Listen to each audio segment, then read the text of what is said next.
everybody's still shaken up by the tragic events at the Trump rally this Saturday.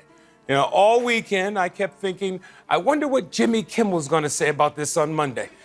And then I was like, by the way, this was not good news for Team Trump. Yesterday, we learned that Donald Trump Jr., DJ TJ, was in, get that going, all right? Start saying it. Was in regular contact. Thoughts are with the families of the victims, and that hopefully this will be a moment that we can all take a step back from the hatred and vitriol in our politics and maybe WikiLeaks during his father's campaign, which might have something to do with why Donald Trump said he loved WikiLeaks more times during the campaign than he said he loved Melania. But DJ TJ... It started like any other night on late-night television. Jimmy Kimmel, host of Jimmy Kimmel Live, was in his usual form, sarcastic, razor-sharp, and holding absolutely nothing back. But this time, it wasn't just another Trump joke. It was a full segment, 10 uninterrupted minutes, dedicated to exposing what Kimmel called the biggest family grift in American politics. And sitting at the center of it all, Donald Trump and his son, Donald Trump Jr. Before we move on, I'd like to ask you a small favor. If you appreciate this content, please take a second to like this video and subscribe to the channel. Over 98% of you watch the videos without subscribing. It costs you nothing, but it makes a huge difference to us. So, did you click the subscribe button? Great, thank you so much. Now, back to the video. The segment aired on a Thursday night, broadcast live with no delay. Kimmel started slow, teasing the audience with clips of Don Jr.'s recent bizarre podcast appearances and odd monologues filmed in what looked like a closet. Then he dropped the hammer. This man, Kimmel said, holding up a screenshot of Trump Jr. holding a mug with his father's mugshot printed on it, is selling his father's indictment like it's a concert tour. If this were anyone else's dad, we'd have an intervention, not a merchandise line. The audience howled with laughter, but backstage at Mar-a-Lago, there was no laughter. Don Jr., who had tuned into the segment after being warned by a friend, was watching every word with clenched fists. His phone buzzed nonstop. Texts from allies, rage from online supporters, and the dreaded news updates that quickly followed. Kimmel's segment on Trump family goes viral. What made this segment different was the evidence. Kimmel didn't just mock, he showed receipts, documents of LLCs funneling speaking fees, screenshots of fundraising emails using Trump's mugshot, and publicly filed trademarks for phrases like never surrender, used to sell $40 t-shirts. Kimmel even brought up Trump Jr.'s strange new crypto coin that had been quietly pulled after just 2 weeks, and how MAGA supporters had lost money. do not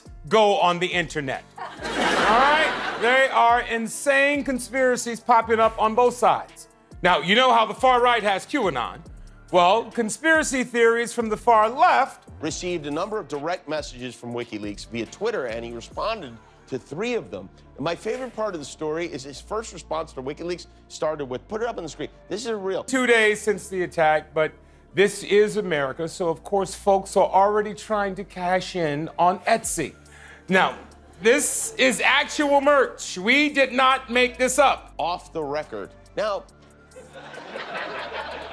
this is WikiLeaks. The word leaks is right in the name. There's no off the record with them. So anyway, Junior Donald tried to minimize his... By the time the segment ended, number Kimmel exposes Trump was trending on X, and clips were circulating with millions of views. But what no one expected came the next morning. According to sources close to LAPD, Don Jr. made a formal call to law enforcement just after 8 a.m., claiming Jimmy Kimmel had defamed and endangered the Trump family. In a statement later leaked to the press, he claimed Kimmel's monologue had incited targeted harassment, alleging that false claims had caused a wave of threats and digital violence toward his father and their brand. Within hours, reporters swarmed both LAPD headquarters and ABC studios. A spokesperson for Kimmel's team shrugged it off, calling it a sad attempt to silence comedy with a phone call to the cops. Social media, however, exploded. Memes popped up showing Don Jr. hiding behind a police officer, sobbing into a MAGA cap. One viral post read, Don Jr. calling 911 because someone hurt his merch feeling. Another featured Trump Sr. photoshopped behind bars, holding a Help My Boy sign. But this wasn't just social media noise. It became a full-blown political circus. On The View, co-host Sunny Hostin called Don Jr.'s move a blatant abuse of law enforcement, while Joy Behar quipped, since when do billionaires call the cops over jokes? Doesn't Daddy have enough lawyers on payroll? Meanwhile, on Fox News, the outrage flipped. Host Jesse Waters accused Kimmel of weaponizing comedy to conduct political warfare, and Laura Ingraham claimed this was a new low in liberal bullying. suggesting that Kimmel's handlers at Disney should be investigated. But the real bomb dropped when Kimmel returned to his show that night. "I didn't know I had the power to summon the police just by reading a public document," Kimmel opened. "Should I try summoning pizza next?" He continued, calmly laying out every document shown the previous night, this time printed, enlarged, and notarized. One by one, he showed public records, SEC filings, and emails that had gone out under the Trump Jr. name. Then he looked directly into the camera. "You want to call the cops on me for reading your own public scams? Be my guest. But next time, maybe clean up your digital footprint before you accuse someone of making it up." A lot has been written about the attack, but the award for the worst article about it goes to Forbes, who retracted this dumbass story. Will surviving gunfire be Donald Trump's next appeal to black voters? Relationship with WikiLeaks on his Twitter account, but they did have a relationship, although it's possible he thought he was in a conversation with Nene Leaks instead of WikiLeaks from the Real Housewives, but Getting shot at doesn't make you popular in the black community. If it did, then the most famous man in the hood would be Liam Neeson.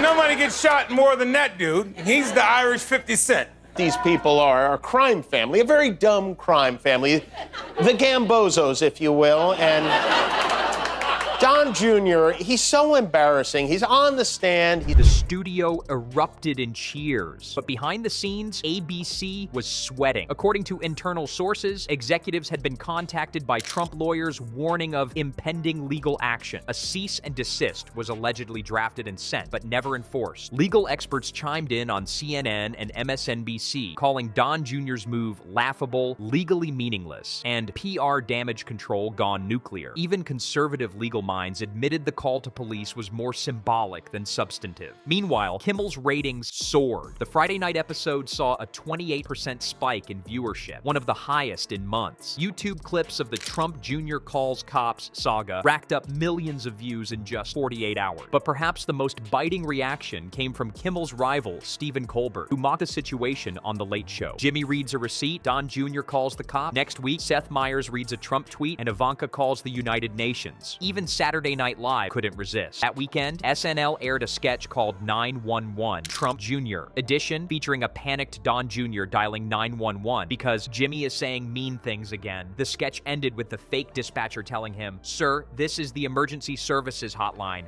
not Yelp." As the backlash grew, Trump Jr. tried to reframe the narrative. He went on a conservative podcast and claimed he called the police as a concerned citizen, adding that media figures are abusing their power. But even within MAGA circles, the move wasn't universally embraced. Several pro-Trump influencers called it soft, embarrassing, and not alpha behavior. One prominent figure posted, "We don't call cops over jokes, we mean back harder." Meanwhile, Kimmel doubled down. Over the following week, he made Trump Jr. a recurring segment. $1 million fraud trial, and he has to compliment. He said his father is an artist with real estate. Yeah, he's an artist.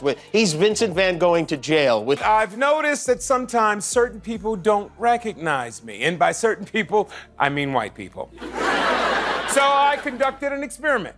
I sent a team out on Hollywood Boulevard to find out if pedestrians of the Caucasian persuasion Is the father of hotel gyms. He said maybe someone put a gym in a building somewhere, but no one did it at the scale of my father. He's saying that his father, the father of the hotel gym, is a guy who's never stepped inside one. Showing daily updates on new merchandise, NFT drop, and digital payment processors tied to the Trump family. At one point, he mocked, "They've got more shell companies than they've got voters." What started as a comedic monologue became a national media moment, exposing the increasingly fragile relationship between the Trump family and public scrutiny. It also ignited fresh debates about free speech, satire, and the limits of political comedy in a polarized era. But beyond the headlines, it revealed something deeper, just how thin-skinned some of the most powerful figures in American politics have become. By week's end, Don Jr. had quietly dropped any talk of legal action. No charges, no lawsuits, no police involvement, just a bruised ego and a storm of headlines that made the attempt to silence backfire spectacularly. Kimmel, on the other hand, walked away with higher ratings, massive online buzz, and a reinforced reputation as one of the few late-night hosts still willing to swing at political giants. And as he closed his show the following Friday, he summed it up with a smirk. So to recap, I read a few facts. Don Jr. called the cops. The world laughed, and guess what? I'm still here. It was the perfect punchline to a political spectacle that could only happen in modern-day America, where comedy can cause panic, and satire hits so close to home, it triggers a 911 call.